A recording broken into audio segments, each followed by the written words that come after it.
अस्सलामुअलैकुम दोस्तों। तो आज की इस वीडियो में हम फिर से ज़फ़र जेनेटिक को जवाब देने वाले हैं। तो चलिए उसके कुछ सवालात सुनते हैं, देन हम उसका जवाब देंगे इंशाअल्लाह अज़्ज़ वजल। उल्टी आ जाए।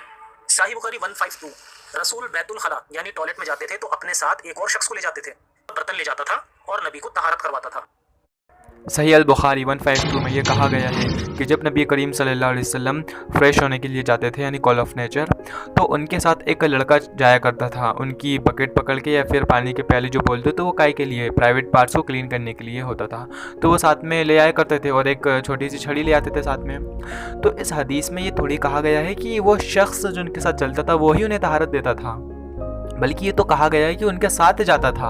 अब जस्ट थिंक अबाउट इट कि पहले के टाइम पे मॉडर्न टॉयलेट्स नहीं हुआ करते थे, तो लोग खुले में ही जाते थे।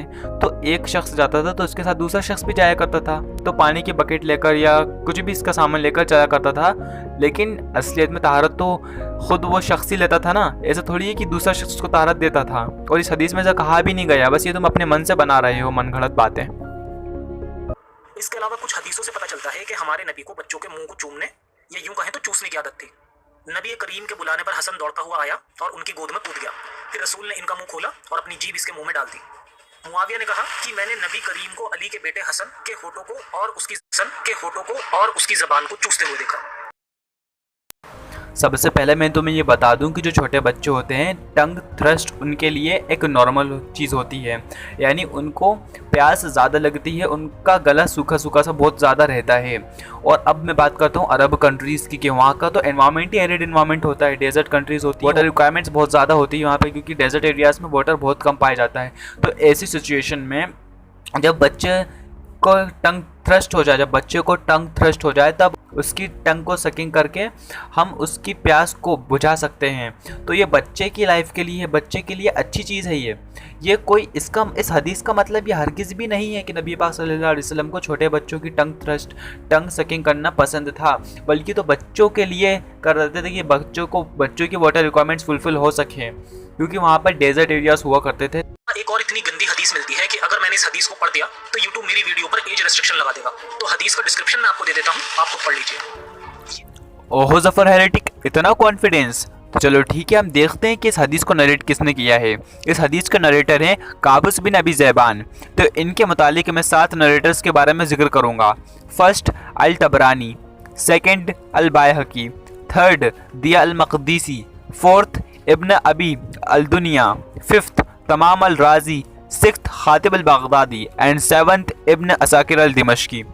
तो इन 7 नरेटर्स में से अल बायहकी एंड तमाम अल राजी जो इस्नाद अहमद के नरेटर्स हैं, उन्होंने काबूस बिन अबी ज़ैबान ने, जिन्होंने इस हदीस को नरेट किया है, इस नरेटर को weak narrator, as a weak narrator की तरह ग्रेड किया है कि ये एक वीक नरेटर हैं। और इन नरेटर यानी काबूस बिन अबी ज़ैबान के मुतालिक इब्न साद कहते हैं कि there is weakness in him and he is not to be sought evidence with.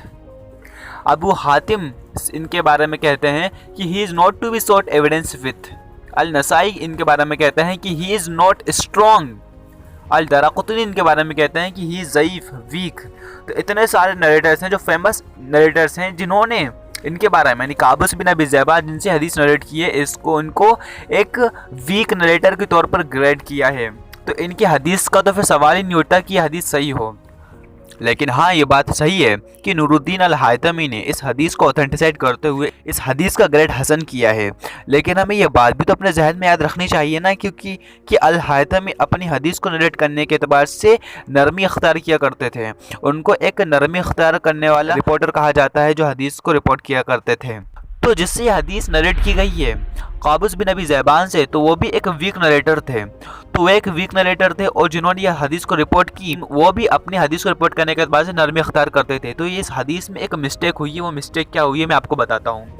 एक रिलेबल हदीस है इसके मुतालिक, एक हदीस है अल मुस्नद की, जिसको अहमद शाखिर और वसीउल्लाह अब्बास ने सही हदीस का ग्रेड भी किया है। मैं आपको पढ़ के सुनाता हूँ। यह हदीस एक्चुअली नरेट की गई है उमर बिन इशाक से। जब उमर बिन इशाक अल हसन इब्न अली के साथ चल रहे थे तो उन्हें अबू हुरैरा रज़ियल्लाहु ताला अन्हु मिले रास्ते में।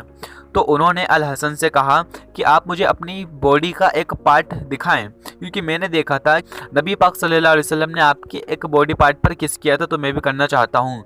तो हज़रत हसन अलैहिस्सलाम ने अपनी शर्ट उठाई तो हज़रत अबू हुरैरा रज़ियल्लाहु ताला अन्हु ने उनकी नेवल पे किस किया, यानी उनकी नाभि पर किस किया। तो एक्चुअल मीनिंग उस हदीस का नाभि था, यानी नेवल था। तो नाभि पर नबी पाक सल्लल्लाहु अलैहि वसल्लम ने किस की थी, ना कि पेनिस पर। और यहाँ पे जो पेनिस वाला लिखा तो वो भी सिर्फ एक नरेटर ने लिखा, काबूस बिन अबी ज़ैबान ने, जो एक वीक नरेटर था। तो यहाँ पर उनकी मिस्टेक हुई थी। और लास्ट में ये कहना चाहूँगा कि वाकई कोई भी गैर मुस्लिम नहीं करता इतनी मेहनत किसी भी हदीस को जानने के लिए। भाई गैर मुस्लिम तो उन्हीं बात को सच्चाई समझ बैठते हैं जो ये झूठे लोग कह रहे होते हैं। ये रेफरेंस देते हैं हदीसों का, तो गैर मुस्लिम समझते हैं कि हाँ ये कुरान हदीसों में ये चीज़ें मौजूद हैं, तो ये चीज़ ही गलत हैं। कुछ फैब्रिकेटेड हदीस ऐसी हैं जिसको टारगेट करके ये लोग इस्लाम के ख़िलाफ़ प्रोपेगेंडा चलाते हैं और कुरान की कुछ आयतों को तोड़ मरोड़ करके पेश करते हैं। तो यही इन लोगों की सच्चाई है। इन्हीं चीज़ों की बदौलत इन लोगों का राशन पानी चलता है।